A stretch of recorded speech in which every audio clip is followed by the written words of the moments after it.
Estás escuchando Futuros Desiertos.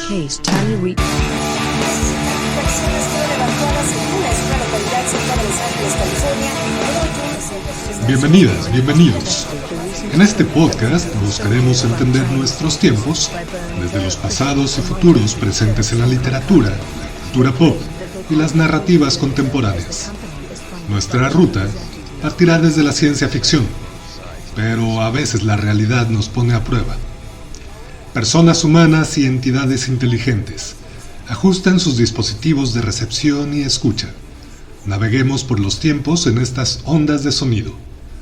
Transmitiendo desde un punto incierto del Pacífico, soy el profesor Distopías, y esto es Futuros Desiertos.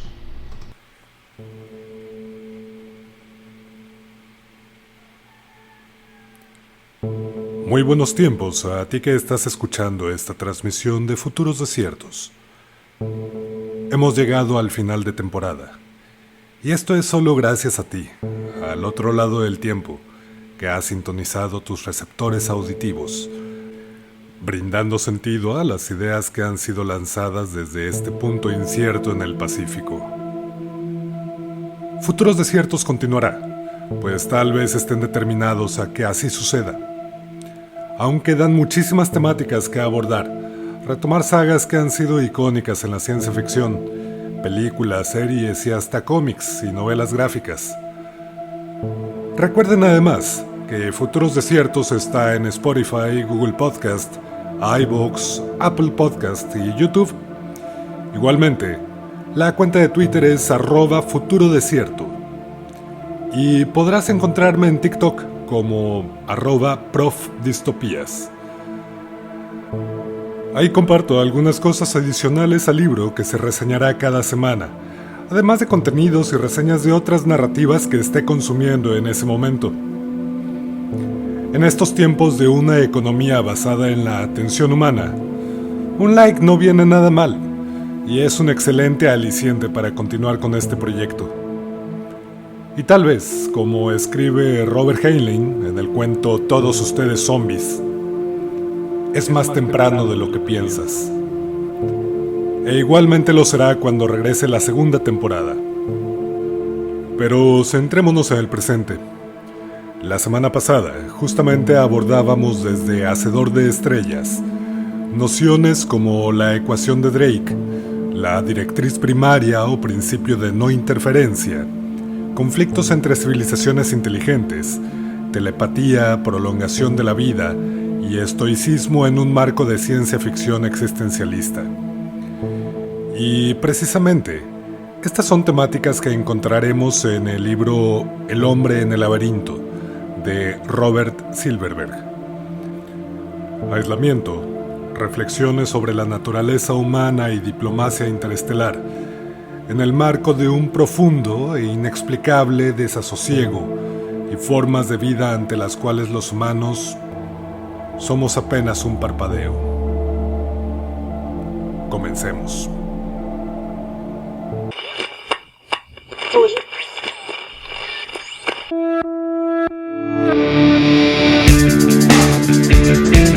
Team are working together to develop home-based COVID testing kits in a bid.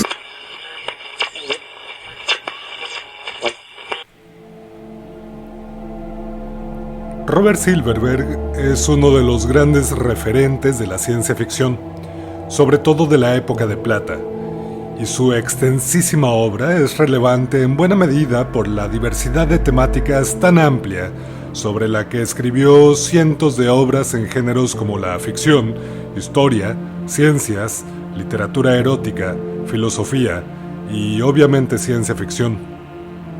Nació en Brooklyn en 1935 y tras haber pasado una solitaria infancia refugiado en los relatos de ciencia ficción, desde los 14 años empezó a enviar manuscritos a las revistas pulp de la época.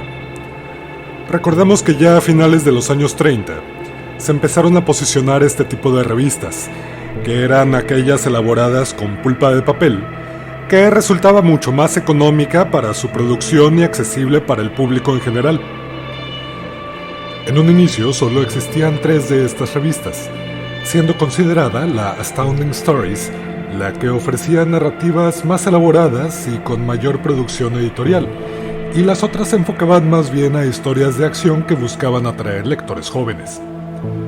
Astounding Stories cambió de nombre a Astounding Science Fiction, y me imagino que era tal cual un mundillo como el de los primeros podcasts, a principios de la década del 2000. Eran pocos, todos se conocían más o menos, y era un nicho muy específico. Pero algo sucedió que de pronto empezaron a proliferar las revistas, las narrativas de ciencia ficción y los sueños para toda una generación que necesitaba rabiosamente de historias más allá de la realidad inmediata. ¿Les suena? Sucedió la guerra, y como ya hemos planteado anteriormente, paradójicamente la guerra impulsó los sueños de millones de personas. Lo que antes se consideraba un disparate, ahora se veía como algo bastante plausible. Viajes al espacio, tecnología sorprendente y que en ocasiones ya había sido descrita en las historias de ciencia ficción con anticipación. Esto, entre otros factores, facilitó un cambio de paradigma en el género, no sin antes atravesar una fuerte crisis, que eventualmente motivó la incursión de personas dedicadas a la divulgación científica en el campo, y una producción con cada vez mayor financiamiento, además del inevitable cambio en los medios de comunicación. La multimedia televisiva abría nuevos mercados, simbrando la misma industria de medios impresos. Es justo este el contexto en el que Silverberg comienza a escribir, para eventualmente llegar a posicionarse como uno de los autores más prolíficos de la ciencia ficción contemporánea. Aprovechando el ímpetu de la década de los 50 en la ciencia ficción, enviaba sus relatos a todas las revistas que le era posible, llegando a escribir hasta 250,000 palabras al mes. Para quienes hemos llegado a experimentar el síndrome de la página en blanco, y tal vez de manera más frecuente de lo tolerable, sabremos que esa cantidad es más bien escandalosa, y me lleva a cuestionarme seriamente sobre sus hábitos de sueño. Ante la crisis de la ciencia ficción, no cambió su ritmo, enfocándose a la divulgación, no ficción y las novelas eróticas. Él mismo explica que veía la actividad de escribir como un trabajo, más allá del género que abordase, y que muchos de sus textos, sobre todo en una etapa temprana, eran más bien apresurados y aprovechaban oportunistamente las coyunturas del momento. No muy distinto a lo que hacen muchos influencers actualmente. Así que bien podríamos decir que Silverberg fue uno de los principales influencers occidentales de mitad del siglo XX. La Enciclopedia de la Ciencia Ficción enumera por lo menos 29 seudónimos usados de manera individual o en colaboración con otros escritores. Es un referente interesante de la cantidad de textos que llegó a producir. Por ello, obviamente, ha sido ganador de múltiples premios, tal vez en alguna ocasión debido a la cantidad de obras que escribía, simplemente. Una vez que retomó el género de ciencia ficción, a mediados de los 60, se convirtió en uno de los principales referentes, obviamente. Isaac Asimov, en su libro Sobre la ciencia ficción, de 1980, el cual es una compilación de ensayos breves sobre el género, en donde formula recomendaciones a los escritores jóvenes, describe la historia del campo y se queja de Star Wars. Hasta para la suspensión de la incredulidad hay límites, pero igualmente reconoce sus errores en las quejas, aceptando que en la escena del bar hay varias especies que sí usan trajes protectores para la atmósfera del planeta, aunque considera que los guionistas pudieron haber puesto un poco más de énfasis en ese detalle, precisamente para los espectadores quisquillosos como él. Y aunque no se posiciona respecto a si Han Solo disparó primero, creo que es fácil adivinar su postura. El capítulo 15 de este libro es titulado Los sueños de la ciencia ficción, y en él enumera en una interesante síntesis las temáticas más representativas del género, aunque no de forma conclusiva. Las nombro rápidamente. control de la población, gobierno mundial, fuentes permanentes de energía, control del clima, robots, computadoras, educación con computadoras, transferencia de masas, aldea mundial, reproducción asexuada, seres humanos biónicos, ingeniería genética, control de la evolución, inmortalidad, telepatía, comunicación entre especies, explotación del espacio próximo, colonias espaciales, vuelos en campos de baja gravitación, viajes interplanetarios, creación de nuevas tierras, control de gravitación, comunicación interestelar, viajes interestelares, agujeros negros, imperios galácticos, viaje a través del tiempo y caminos alternativos en el tiempo. Como podemos ver, es un campo vasto, y la ciencia ficción no se limita exclusivamente a estos temas. Y Robert Silverberg escribió sobre todos estos temas, de manera vasta, detallada y construyendo mundos y universos totalmente coherentes en las reglas establecidas. Por ello, muchas de sus obras son consideradas ciencia ficción dura, y aunque algunas de estas temáticas sean en ocasiones indistinguibles de la magia o difícilmente explicables, como la telepatía, el autor ha sabido utilizar suaves lagunas narrativas o evitar describir el fenómeno, abogando a los propios límites del conocimiento humano. Y no solo utilizar el recurso porque es conveniente para la narración y justifica el uso desmedido de efectos especiales. Y sí, estoy viéndolas a ustedes, explosiones sonorizadas en el espacio.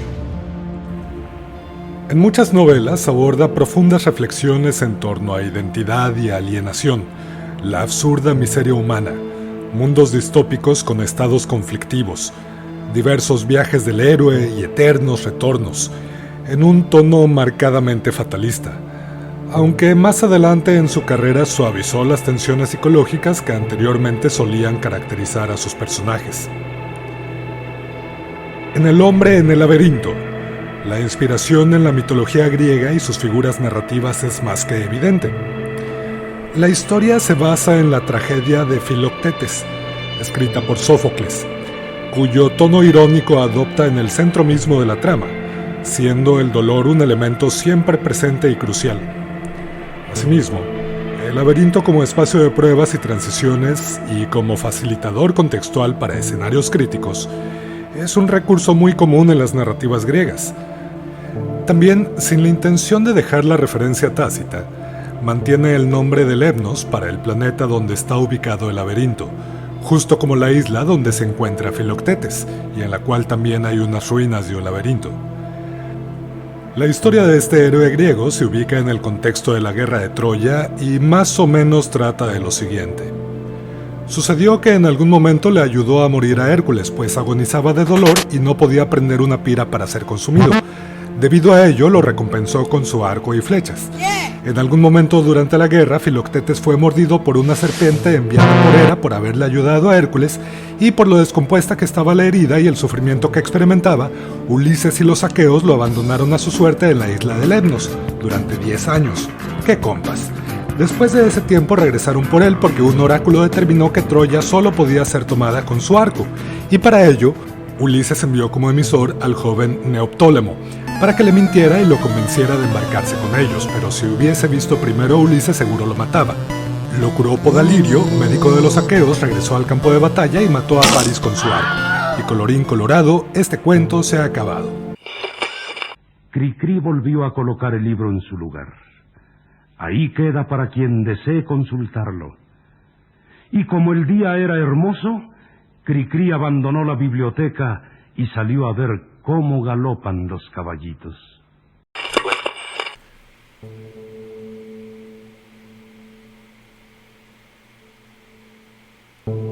Esa es la tragedia de Filoctetes, la cual Silverberg adapta en el espacio, con zombies nazis y metralletas automatizadas y bestias salvajes de otros planetas y trampas que distorsionan la percepción al grado de ver la negación de la geometría. Bueno, tal vez sin zombies nazis, creo. Porque el laberinto bien pudo haber sido construido... Ok, dejémosle eso a Robert Rodríguez. Pero todo lo demás sí lo tiene, ¿eh?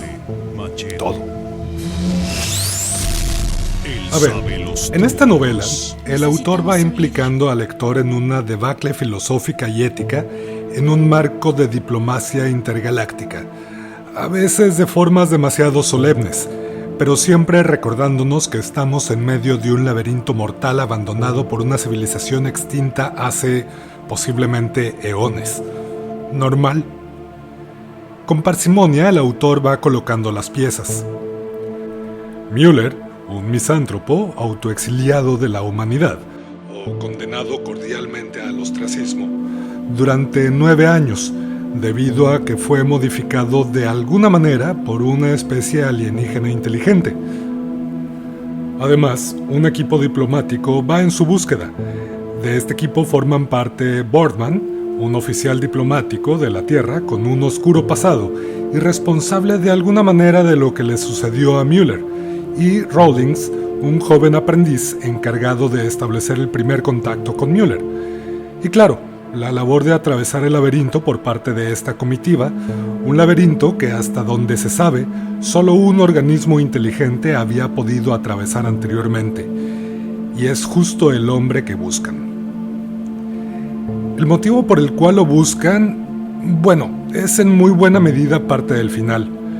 Simple, tal vez hasta obvio, pero explícito hasta que es justo y necesario. Sin entrar en detalles, la humanidad necesita a Müller otra vez para que establezca contacto diplomático con una especie de otra galaxia. Cuando, curiosamente, después de haber pasado todo un año en un planeta alienígena viviendo con otra civilización, jamás pudo lograr comunicarse con ellos ni un poquito, nada. Solamente le indujeron un estado constante de algún tipo desconocido de emisión emocional, que produce un intenso y profundo malestar en las personas cercanas a él. Algo así como la capacidad de estimular a distancia el sistema límbico, produciendo respuestas de fuertes emociones desagradables en la otra persona. Debido a ello, eligió autoexiliarse en Lemnos, el planeta en ruinas donde se encuentra este laberinto mortal totalmente funcional.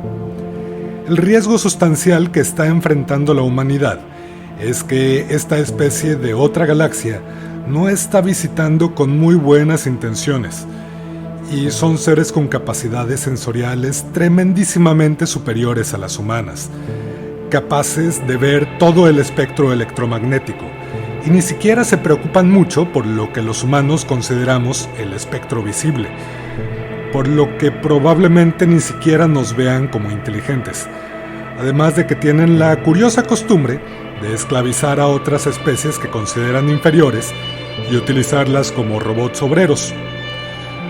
Y probablemente eso puede ser un problema. Los personajes están construidos en su justa medida para los roles que deben de cumplir. Es una novela icónica del hombre contra el mundo, en la que las mujeres tienen un rol poco menos que decorativo y reafirmativo en la misión última del protagonista, hombre de acción. Reflejo de muchas narrativas de la época.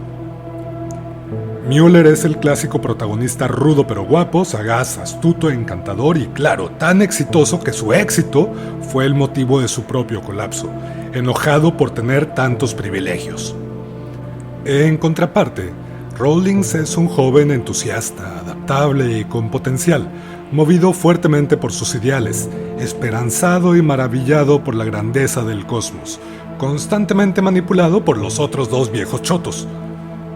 Boardman, pragmático, utilitarista, fungiendo conscientemente el necesario rol de villano en un sistema aparentemente utópico que conoce demasiado bien como para saber que no lo es. Su apellido bien podría ser un evidente juego de palabras refiriendo al hombre del tablero. Podemos vislumbrar entonces que uno de los ejes de conflicto es la dicotomía entre el pragmatismo y el idealismo en distintas etapas de la vida, así como el eterno diálogo intergeneracional respecto a cuándo la música era buena música y en qué momento se convirtió en pura mierda comercial. No haré un chiste sobre esto. Otra de las discusiones que continuamente se aborda es sobre la esencia humana más profunda, la bondad o maldad inherente a la especie. Spoiler: es obvio que no hay respuesta a esa pregunta, en tanto que aún no solucionamos el tema de la cognoscibilidad del ser y esas cosas. Y de eso va el libro, en síntesis. Más allá de eso, y el final que puede ser un poco... Reparaciones. El primero. Durante... Y precisamente parte de lo que encontré bastante disfrutable fue el manejo de algunos conceptos que ya mencionaba al principio de la transmisión, además de unas breves escenas de acción que son hasta necesarias debido al tono del libro. Digo, poner a un Rambo interplanetario con ganas de suicidarse en un laberinto mortal para que descubra que es demasiado bueno en no morirse requiere aunque sea un par de armas pesadas y la posibilidad de horribles y detallados desmembramientos o explosiones de vísceras. Y se aprovecha la travesía del grupo diplomático en el interior del laberinto para ir detallando la historia personal de Müller, en la cual vamos vislumbrando de fondo el estado de la civilización humana. Porque, a pesar de que aparentemente sea un libro más centrado en los efectos especiales y en la llamativa trama de un ególatra telépata que hace sentir las peores emociones concebibles a quienes se le acerquen, siempre se agradecerá un contexto congruente y poblado de texturas que inviten a la reflexión de nuestro presente. Antes de ello, hagamos una breve pausa.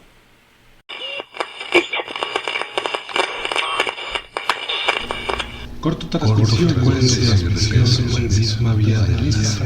No te vayas, no te vayas.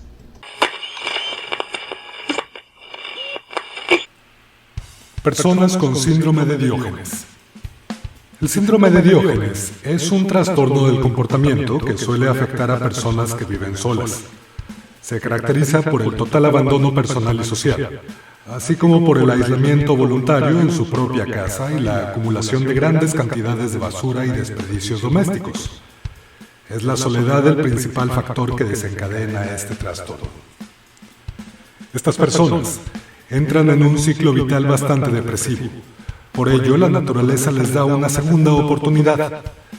Llega un punto en el que su cuerpo les ofrece la posibilidad de convertirse en urracas.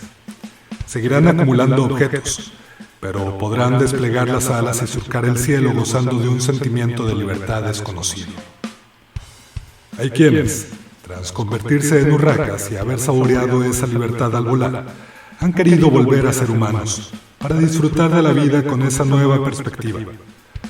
Siempre se les concede esa vuelta a la forma humana si lo desean.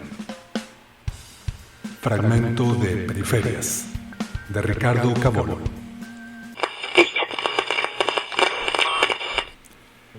El enlace se ha establecido nuevamente. Uno de los conceptos centrales que maneja Silverberg es la llamada directriz primaria, o principio de no interferencia, idea que ha sido planteada en diversas obras desde finales de la década de los 30 con Olaf Stapledon y observándose tanto en Los robots de Asimov, Las patrullas interestelares de Paul Anderson, o tanto en humanos como en otras especies, en las novelas de Clarke, y terminó popularizándose en la serie Star Trek como la Orden General 1 de la Flota Estelar, que establece que no se deberá intervenir en el desarrollo interno de las civilizaciones alienígenas.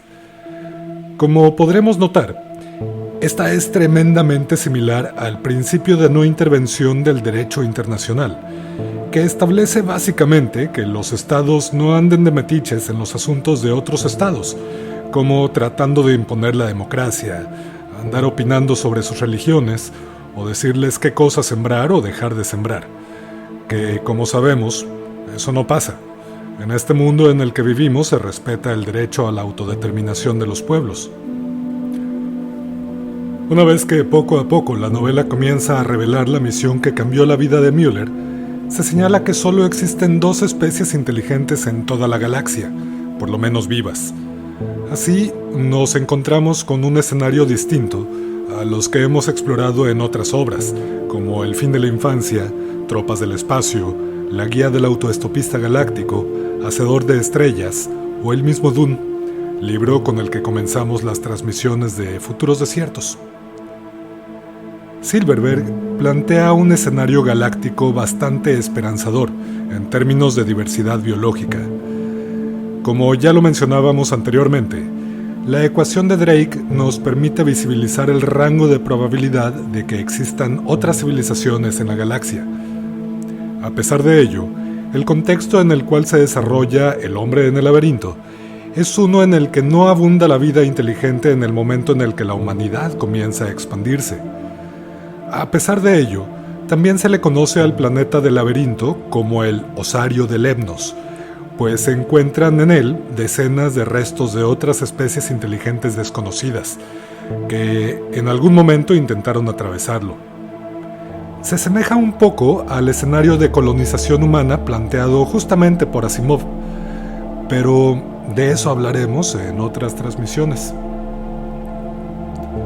Una vez expandida la humanidad en la galaxia, solamente encuentra otro planeta habitado por una civilización equivalente a la humana a finales del siglo XX, en términos tecnológicos, vaya, pero que debido a una tupida atmósfera nubosa, no han volteado a las estrellas, y en ningún momento han intentado salir del planeta, lo que me parece una bella pero tristísima imagen. Al momento de descubrir a esa especie, la humanidad decide dejarla en paz por un siglo, por lo menos, en lo que ven qué onda.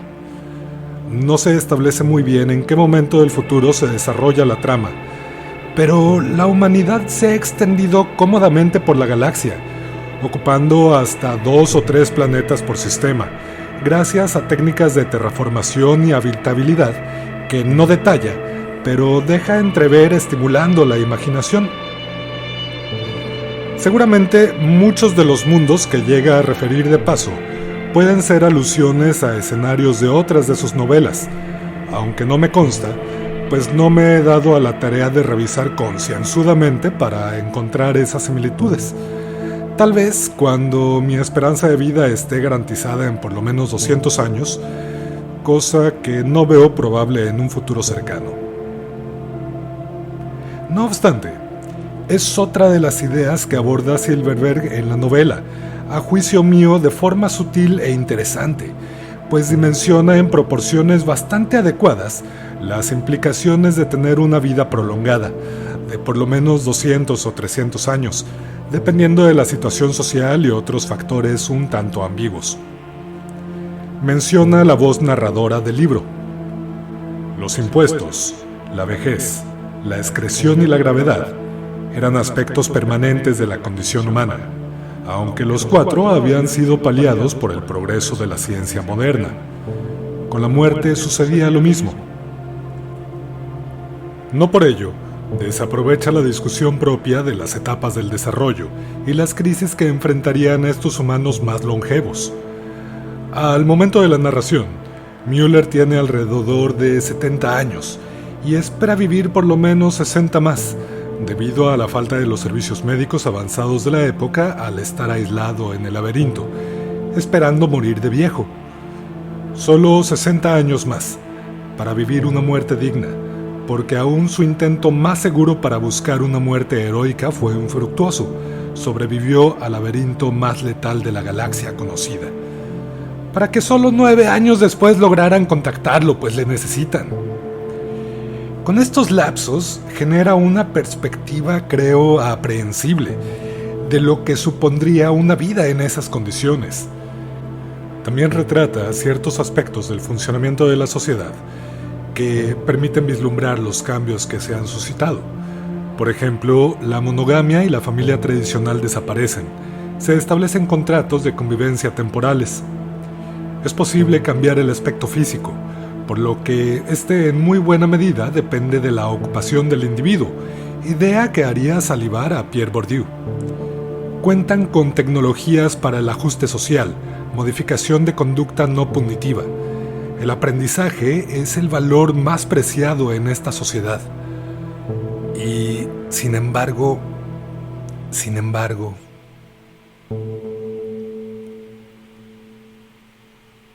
siempre hay una cucaracha más grande. En la ciencia ficción, una especie tan avanzada que es imposible entender los alcances de su existencia, para la que somos un efímero nido de animales ruidosos y nada discretos, puede ser nuestra cucaracha más grande. Como le describe Müller a Rawlings, mientras discuten sobre su presencia en el laberinto y voltean a ver el firmamento de Lemnos. Esa estrella, amigo mío, es el Sol, una estrellita amarilla y fea, color vómito, cuyos planetas están poblados por unas gentecitas feas que se han esparcido por el universo como si fueran gotas de orina. Debido al descubrimiento de esta especie intergaláctica, la humanidad decide establecer contacto con la civilización del planeta Beta Hydri 4. El emisario elegido para esta misión, con la finalidad de que representara el menor riesgo posible en vez de enviar a una comitiva completa que diera la impresión de una invasión, fue, obviamente, Müller. En esta parte, Silverberg aborda el problema del primer contacto, algo sobre lo que también se ha discurrido ampliamente en el género y que particularmente atrae mi atención. Como ya he recomendado en otra ocasión, la película The Arrival aborda de forma sublime el tema. Como siempre, el primer intercambio de información es un problema de matemáticas, poder establecer un criterio común en el lenguaje que configura la realidad misma. Para ello, Müller representa el teorema de Pitágoras frente a los hidranos, una adición simple, y posteriormente intenta ejecutar música, evaluando sus distintas vías sensoriales y la posible principal vía de comunicación que usarían. Esto me remite a los mensajes que se han enviado en las placas en las ondas Pioneer, lanzadas en el 72 y el 73, el mensaje de Arecibo, enviado en el 74 desde dicho telescopio en Puerto Rico, y el disco de oro de las ondas Voyager. Todos estos contienen los datos más elementales sobre la humanidad, el planeta Tierra y su biología, nuestra ubicación en el universo y particularmente en los discos, una amplia muestra de imágenes, música, saludos en diversos idiomas y la grabación sonora de las ondas cerebrales y cardíacas de Anne Druyan, escritora y productora especializada en divulgación científica. Ella misma declaró lo siguiente al respecto. 2 días después de aquella llamada telefónica que cambió nuestras vidas, fui a un laboratorio del Hospital Bellevue de Nueva York y me conectaron a un ordenador que convertía en sonidos todos los datos de mi cerebro y de mi corazón. Durante 1 hora había repasado la información que deseaba transmitir.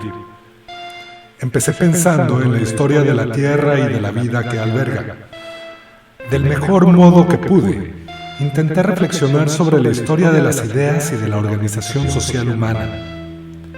Pensé en la situación en la que se encontraba nuestra civilización y en la violencia y la pobreza que convierten este planeta en un infierno para tantos de sus habitantes.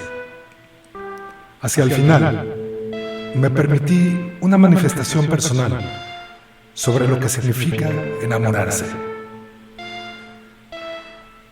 Lo anterior es un fragmento del epílogo escrito por Druyan para Miles de Millones, libro póstumo de Carl Sagan, en donde se relata el diseño de estos mensajes enviados al vasto cosmos, en caso de que una especie alienígena llegue a recibirlos. También relata la muerte de quien también fuera su esposo, y que a pesar de ello, los mensajes de ambos siguen viajando hacia la inmensidad en constante expansión. Justamente, en este libro, Sagan incluye un ensayo llamado La mirada de Dios y el grifo que gotea, donde establece en términos concretos el problema de la comunicación entre distintas especies alienígenas y los posibles rangos que usarían. Silverberg especula con estas posibilidades y, regresando al protagonista de la novela, pasó 1 año entero con los hidranos sin lograr una respuesta de su parte, ni lograr la más mínima comprensión de la especie. El autor omite también detallar los métodos utilizados para tratar de entender la conducta de los alienígenas más allá de ese primer acercamiento, por lo que reservaré los debrayes especulativos sobre xenopsicología para otra ocasión. Pasado dicho periodo, Müller decide regresar a la Tierra y comunicar los escuetos resultados de su observación, solo para descubrir que le habían hecho algo en algún momento. Desconoce si le hicieron lo que le hicieron con malicia o en un afán de curarlo de alguna condición que los hidranos entendieran como desagradable. Son preguntas que nunca tendrán respuesta, aunque al final podría tal vez quedar a consideración del lector. O tal vez no. No hay futuro. Y es que, a pesar de ser el hombre mejor preparado, más honorable, el único capaz de realizar esa tarea, igualmente puede ser desechado y olvidado por los mismos que lo encumbraron. Porque para que exista un Capitán América, hacen falta muchos intentos. Necesitamos otro Timmy. En la película rusa titulada Sputnik, estrenada recientemente en Netflix, observamos una historia similar. Un cosmonauta regresa a la Tierra, pero algo le acompaña. Más allá de algunos lugares comunes en la trama, es interesante el rol que juega una neuropsicóloga en la atención que le brindan en cuarentena al cosmonauta, y el peso que ejerce el concepto de héroe, encontrando por lo tanto varios puntos en común con el libro. Esta especie de transmisión telepática de profunda angustia y zozobra en rutilante Technicolor es una idea que evidentemente fue del agrado de Silverberg, pues 3 años después publicó la novela Muero por dentro, cuyo protagonista también vive con cierta condición telepática, pero que, al contrario, le faculta experimentar los pensamientos y emociones de las demás personas. Podría parecer un interesante superpoder, pero desde el principio de la novela el autor se asegura de que nos quede claro que David Selig, el protagonista, es un pobre diablo misántropo al que su capacidad le impide establecer contactos sociales satisfactorios. Más allá del tema de la privacidad también. Entonces, por un lado, tenemos a un pobre diablo, héroe diplomático, hombre honorable, utilizado y olvidado por la humanidad con la capacidad de emitir emociones, lo que le impide establecer interacciones humanas satisfactorias. Y por otro, a un pobre diablo escritor marginado que vende trabajos plagiados para universitarios, rechazado por la humanidad con la capacidad de percibir la experiencia intrínseca de las personas, lo que le impide establecer relaciones humanas satisfactorias. De alguna manera, el autoexilio experimentado por Müller me remite a la serie The Walking Dead, en especial a un personaje entrañable, o a un par de personajes, o tal vez 3. En la serie televisiva, Carol ejerce ese papel, mientras que en la novela gráfica es Michonne quien lo hace. En un momento de profunda pérdida de sentido, optan por abandonar toda interacción social, en un retiro al marasmo de la introspección y autorrecriminación que no hace más que volverse una vorágine tan cómoda de la que puede ser difícil salir. Y tal vez parte del encanto de estos personajes es la improbable capacidad de sobrevivir que tienen en las situaciones que llegan a experimentar. En esta etapa de la obra de Silverberg son clarísimos los conceptos de alienación, aislamiento, absurdo y perversión humana, aspectos que seguramente podrían provocar una irónica sonrisa en Albert Camus, y que permiten poner en perspectiva la realidad que nos ocupa. Y es que, a pesar de los estereotipos masculinos que usa, presentes también en otros de los textos de Silverberg, terminan encajando bien con el entramado final de reflexiones que deja el libro. Oye, estoy confundido. ¿Es un final triste o un final feliz? Es un final y basta. Es una obra que ha envejecido, justo por lo que ofrece y lo que refleja. Pesimismo, una crítica a la propia alienación experimentada, que deja un agradable dejo con las imágenes que retrata de un futuro tan perfecto como la imperfección humana lo permita, pero que a su vez nos permite asomarnos, aunque sea por un momento, a imaginar un torrente de sensaciones, de todos los conflictos del universo, todas aquellas pequeñas derrotas, las grandes injusticias, la zozobra de especies enteras ante su inminente extinción, fugaces duelos, invisibles inseguridades. Recientemente vi un breve video en TikTok de una influencer bastante afín a la ciencia ficción, Dama G, en el que propone un breve ejercicio de imaginación que utiliza para romper el hielo.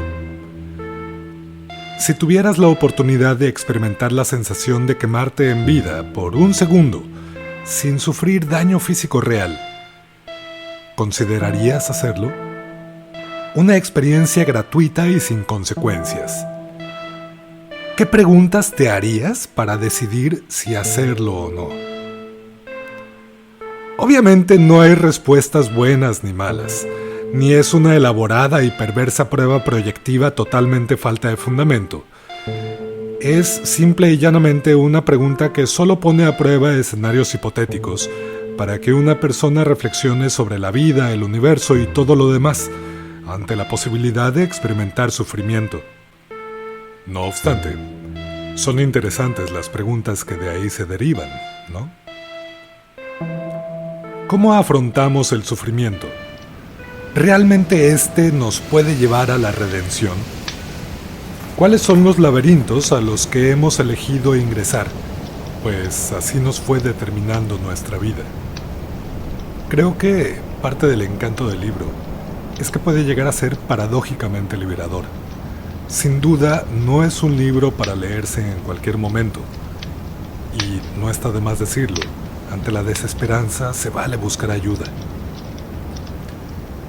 Lo que nos permite la ciencia ficción es poner a prueba la esperanza, pero también la desesperanza, que tal vez sea igual de importante, pues el cosmos no conspira ni a favor ni en nuestra contra.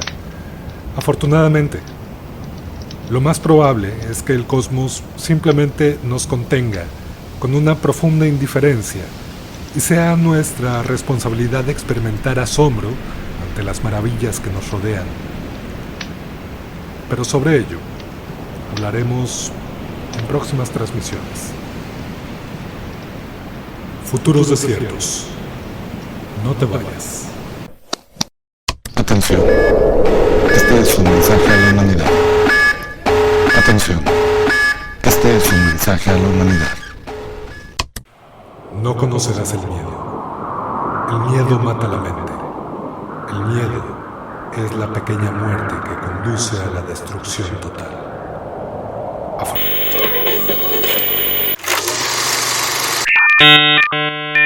Atención. Transmisión. Atención. Transmisión. Atención. Transmisión.